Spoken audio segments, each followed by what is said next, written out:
I've worked for other sports that have had a lot of challenges getting, any sort of media coverage. So definitely feel very privileged to be in this position right now. But, I don't think that it will be kind of a passing fad. This is the WorkInSports Podcast. Pickleball has existed since 1965. What the hell is pickleball? I guarantee you for decades, there were people in charge of PR and comms and media relations trying to get people interested in this sport. Since 2019, pickleball participation has grown 159%. It is the fastest growing sport in America for 3 years running. And saying pickleball participation is not easy either. There are now upwards of 37 million pickleball players in the US. Pickleball players, there's so many alliterations here. I just keep laughing every time I say pickleball. Why is it called pickleball? No one knows what it means, but it's provocative. I'm sure that they do know, but I don't. Today's guest, Melissa Zhang, USA Pickleball Director of Communication and Content, is here to share why pickleball has grown, why this is the magic moment, and explore where there are great opportunities in America's fastest growing sport.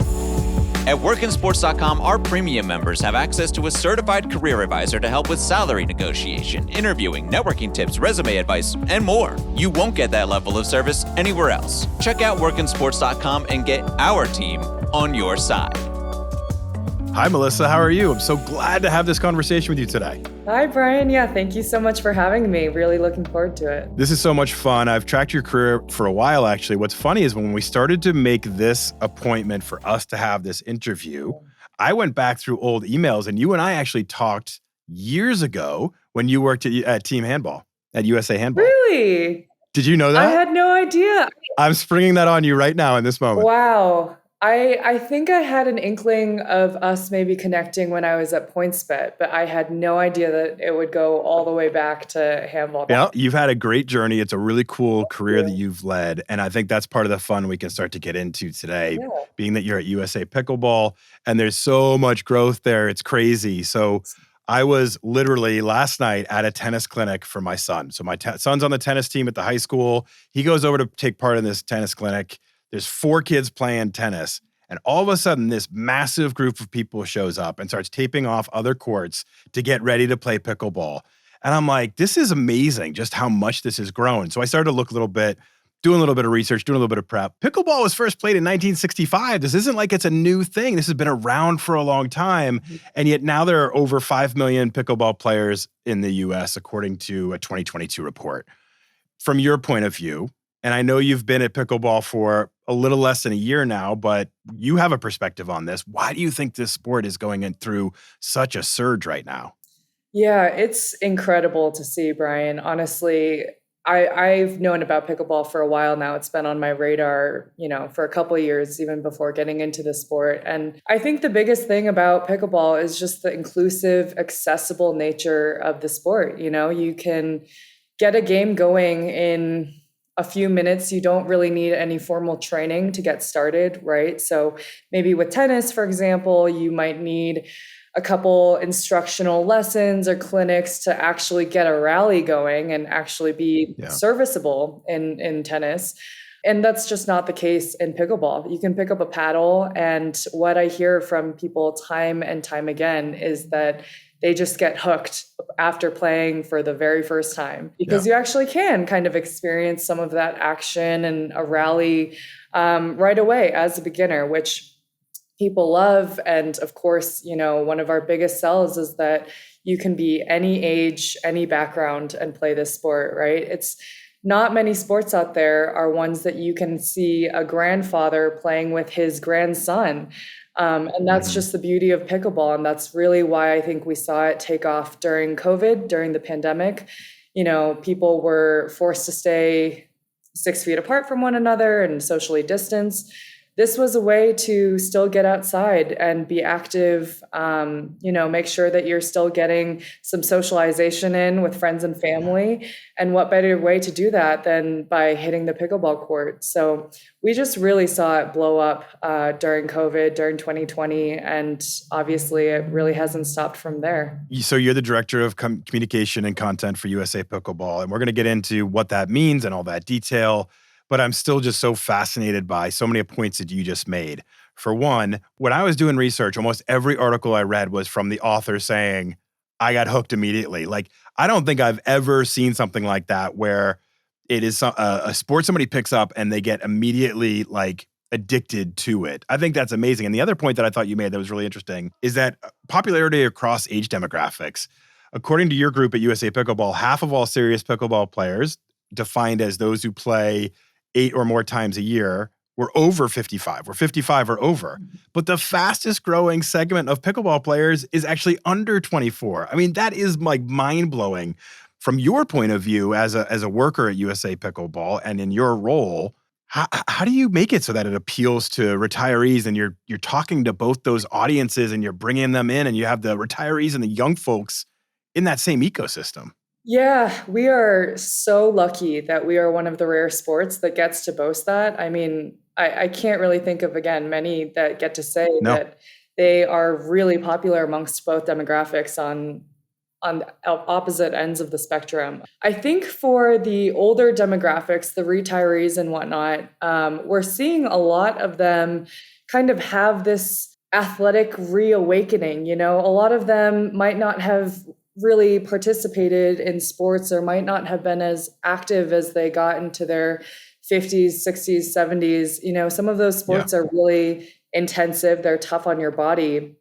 And with the kind of smaller court in pickleball, there's obviously less running involved, less cardio, and it's just easier to get a game going and not have too much physical exertion. So a lot of these former tennis players that haven't played in decades are coming back onto the pickleball court, and their competitive spirit is fired up all over again. And it's just so cool to see, you know, at our big tournaments, all of these retirees are traveling from all around the country and they are so into it. They're so passionate.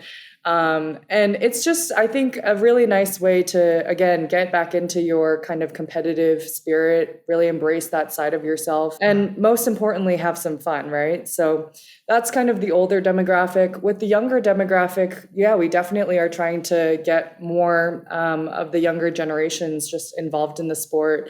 From USA Pickleball side of things, we have been really active, you know, working with schools.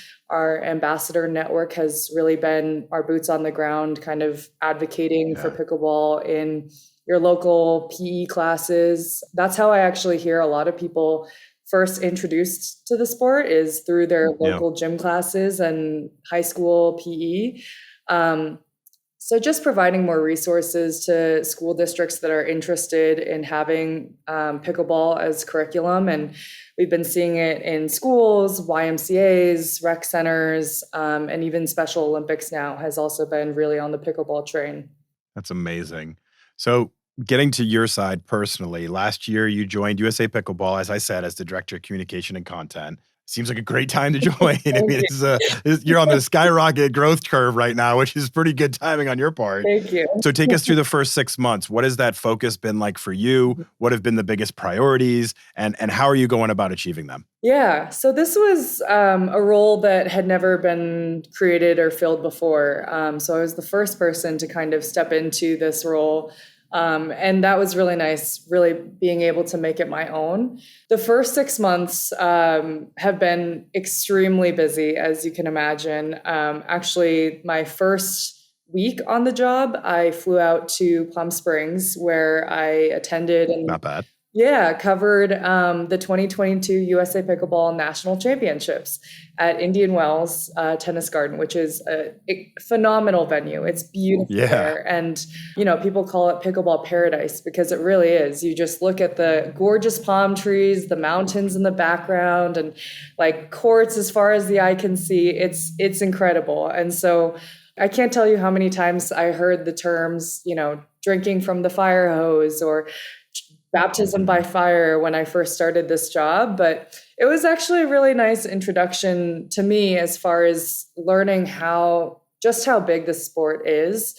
You know, I had been playing pickleball a little bit here and there with friends from my last job, but none of us really could ever fathom how big the sport had actually gotten, where We're looking at championship court on, the weekend with all of these professional players playing, amidst packed stands. The crowd is going nuts. The energy and atmosphere at Indian Wells was just unbelievable. So coming off of that and having that kind of national championships experience really be my first week on the job was a great introduction into how much momentum pickleball has right now.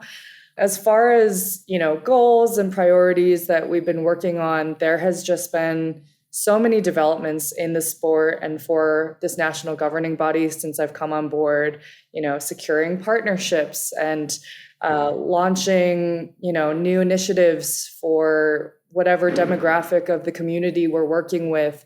Trying to gain membership is a big push for us right now, and just getting people excited about becoming a USA Pickleball member, what that means for them, all of that good stuff. So I will say it has definitely not been boring in any way, shape, or form. Every week there's something new with pickleball. That's just how fast the sport is moving.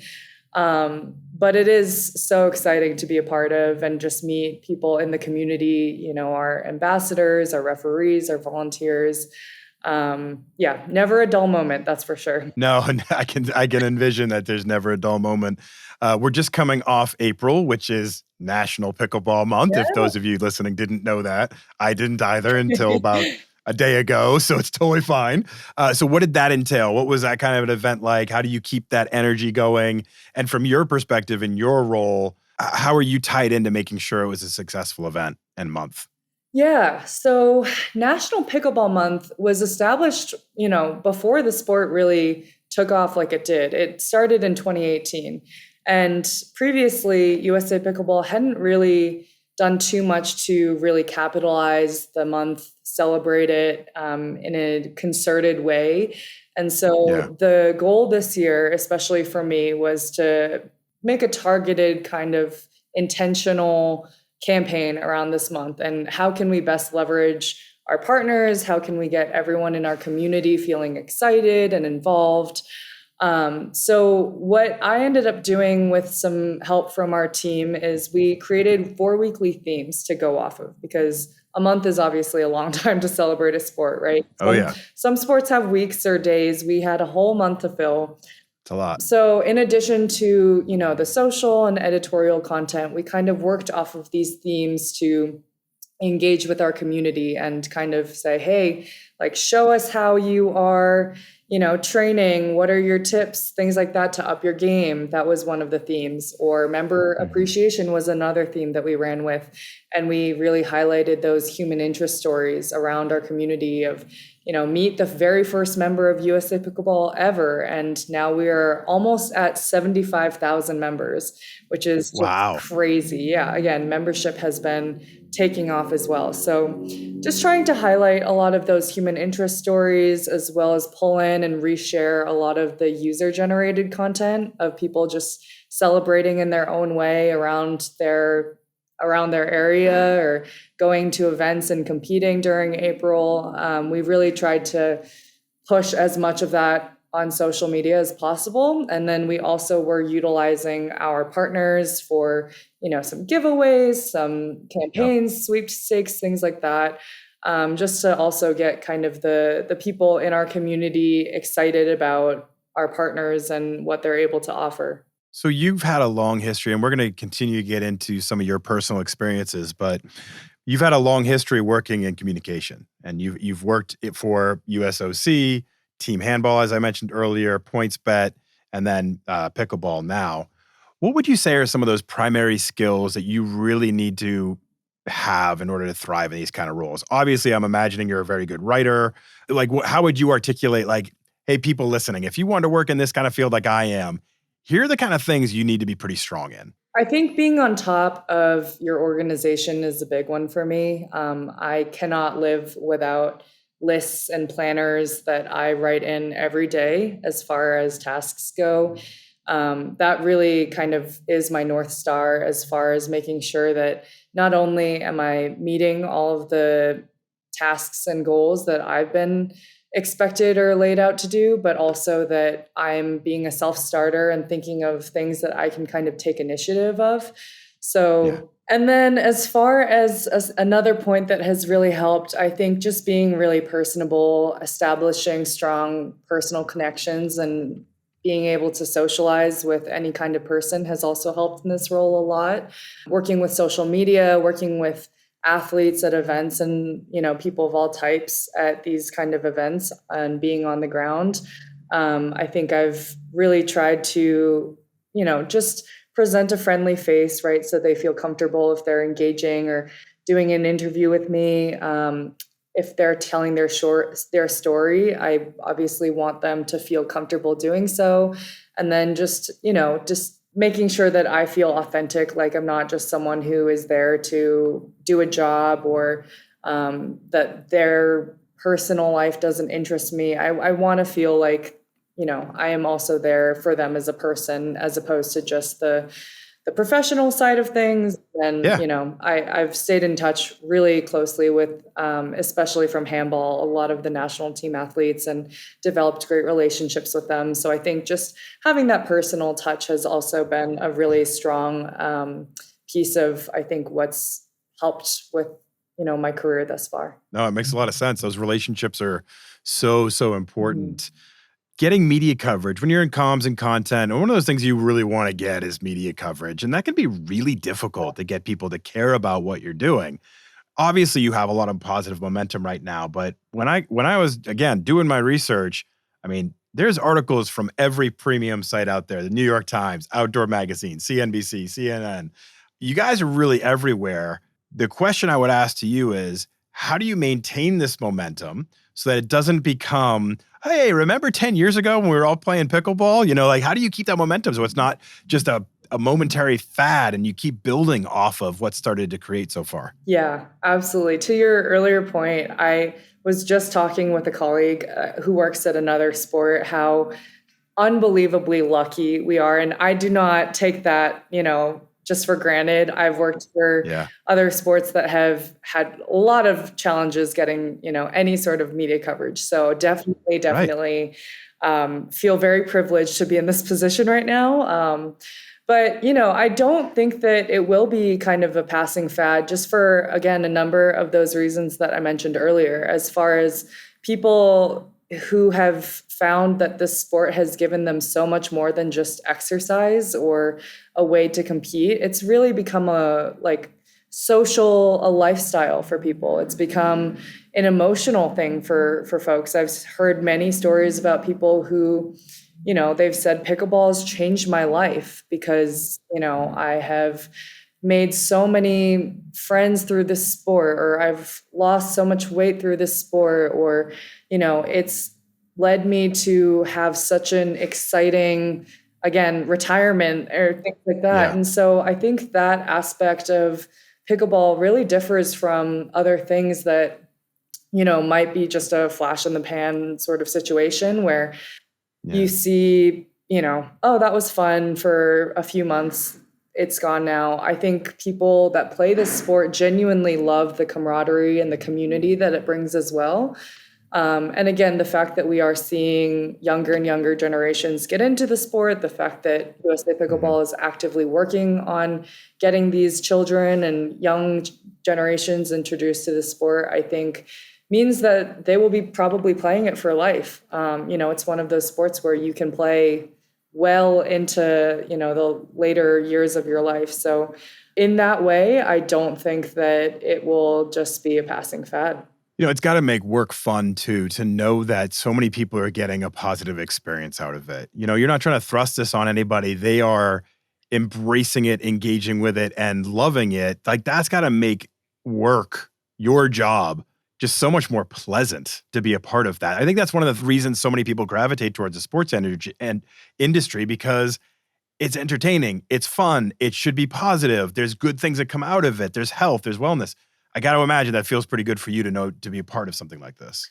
Yeah, absolutely. It makes me so happy when people's eyes light up when they talk about this sport and how much joy it's brought to their life and things like that. Obviously, not every day is going to be rainbows and butterflies. No. It's not all ponies. Yeah, right. exactly. But no, it does. It feels really good to know that the sport that we are bringing into people's lives has been overall so positive, and one that, like I said, isn't just a sport for them. It's physical activity, but it's also social connection and a way to reduce loneliness and things like that, that, a lot of Americans especially need in this day and age. So definitely love how many benefits, both physical, mental, emotional, pickleball really embodies. One of the biggest challenges for any sport, and also one of the biggest opportunities, is distribution. The ability to get your events shown to the largest possible audience. And we see these massive deals being struck for, the NFL and Major League Baseball and et cetera. And then you don't always see as much distribution for the smaller sports and leagues. But good news, Amazon Prime signed a multi-year deal with the Professional Pickleball Association to provide streaming coverage of 4 tournaments this year. As the governing body for pickleball, this has to feel like a pretty monumental moment for the sport. How do you think this will change things? Yeah, absolutely. It's been so awesome seeing the recent TV deal, news come out. I think one of the biggest question marks for pickleball at this point in time is, obviously people know it's fun to play, but the big kind of looming question that a lot of people have for its growth is it fun to watch on TV? Will it actually capture TV audiences and viewership, right? And I think that we are starting to see that pickleball does have that appeal as well. Recently, the Pickleball Slam happened a few months ago with 4 tennis legends facing off in pickleball, and it was aired on ESPN, and those numbers did great. It far exceeded, all of the other conventional sports that were on TV that weekend. And so I think, I am very cautiously optimistic as far as TV goes. I think, there are obviously critics of that out there as well, but it is a really cool sport to watch, especially doubles on TV as a viewer. There definitely still is that excitement that you might get from other racket sports. And so hopefully this is just the beginning as far as pickleball on TV goes. I think also as big names in sport like LeBron James, Tom Brady, all of these big names get into pickleball as well and start and continue to invest in the sport. Hopefully we will see more of pickleball on TV. I tell you what, I used to be a lot more cynical about what works on TV as, most of my career has been spent on the TV world. And I used to be a lot more cynical of that will never work on TV. And now, people watch kids unbox their Legos on YouTube for hours or watch somebody else play video games. I still don't fully understand it, but you have to embrace the fact that it works somehow. So just let it be. And I'm sure pickleball will be successful as well, which will be amazing. Okay, so looking at your career and this side of it where you're on the content side as well, I'm always drawn to that stuff. I love the content side. I love that creative side of things. What is kind of your strategy and approach there? Are you guys still in that form where you feel like you need to be educating people into the sport itself? Are you leaning into the social aspect, like the social media aspect, the virality of it, the coolness of it? Where do you and your team kind of direct your efforts when it comes to the content side and that creative avenue? Yeah, as the NGB, I think we definitely try and have a big range of the content that we're providing, and it obviously depends on what channel we're using as well. For our membership and for the kind of content that we feed them on a monthly basis through our newsletter, it is a lot more educational. It's, tips on how to improve your dink and things like that, how you can pick the best paddle for you, a lot of educational stuff that our membership will be actively interested in. But from a social standpoint right now, I think it's been nice to not have to solely focus on the super educational pieces of it, just because the sport has been growing so fast that I think we're a little past the whole what is pickleball phase of our social content. We can get a little bit more advanced and nitty gritty, which excites me at least. So on social, sometimes we'll highlight certain rules in our rule book that people may not know about. A lot of the stuff that we're doing right now is human interest based because that really wasn't focused on or highlighted in the past. And we have such a treasure trove of human interest stories across our community of people who got into this sport of all different backgrounds. I mean, former NBA Hall of Famers are playing pickleball now and, just loving it. So I have found that a lot of the human interest angles have performed the best on social media as far as people being really interested in that kind of stuff. But then also, like I said, from a membership newsletter standpoint, we've found a lot of people really eating up that rules content, especially.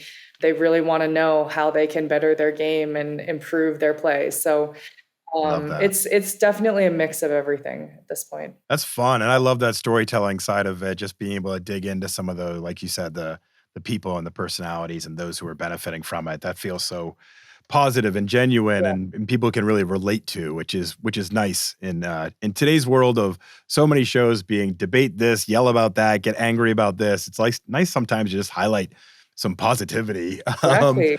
Okay, so I have to go back a little bit and dig into your background.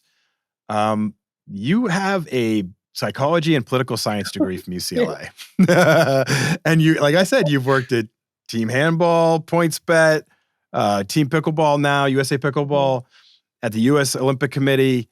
Two-part question. How did you go from poli-sci and psychology into sports? And then also, you've been pretty driven towards that Olympic sport kind of theme. How did it all come about?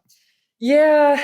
I think when I was a freshman trying to choose my major, Brian, I was a little lost, I could say.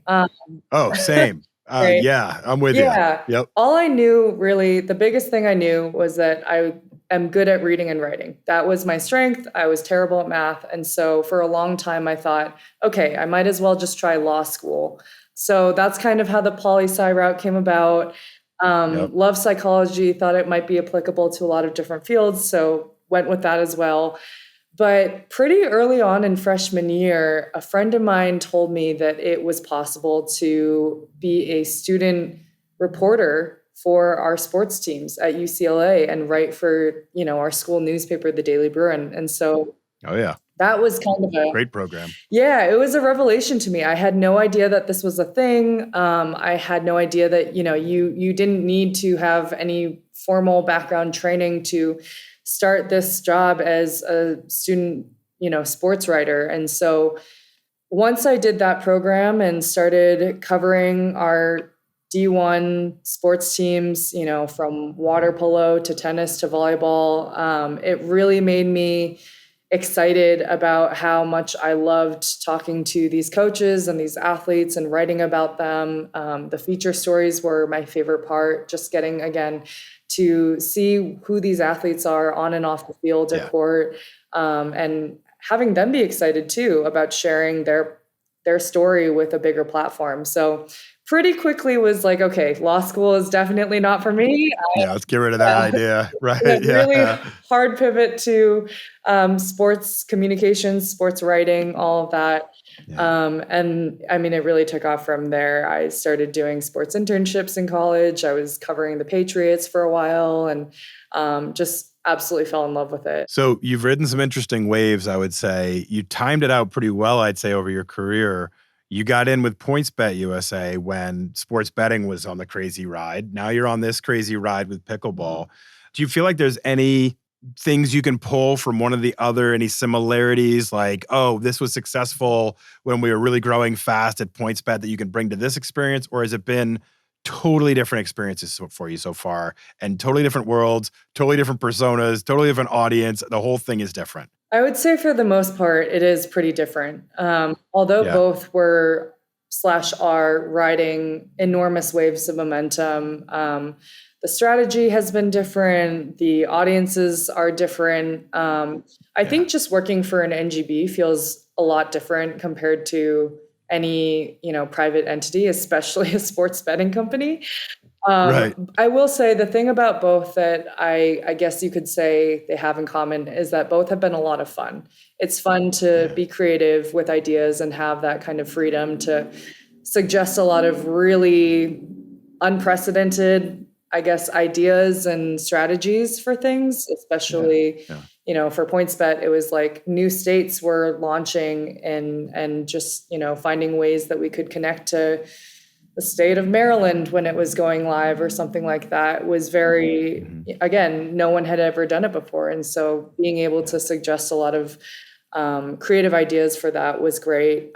Same thing with pickleball. We have so much just freedom to think of ideas and ways to get new audiences into the sport. So they are quite different, I would say, but I'm really enjoying and also feel very lucky to be on both of these positive pretty cool experiences to have pretty early in your career to have two massive growth cycles like this with sports betting and in pickleball, and just to be so tied into those growth moments. I think that's a pretty cool thing to have on your resume and background.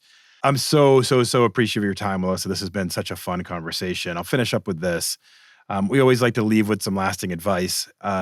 In a general sense, I know we talk specific to your role, but in a general sense, as you look back over your career, as to certain steps you've taken, whatever, if a young person came up to you today and was like, I want to get there at some point, I want to work in the sports industry, I want to be director of a comms unit or whatever, what kind of advice would you give somebody to help kind of set them on the right path? Yeah, I think a lot of the, kind of usual pieces of advice are great, as far as networking, reaching out to people, not being afraid to ask questions, things like that.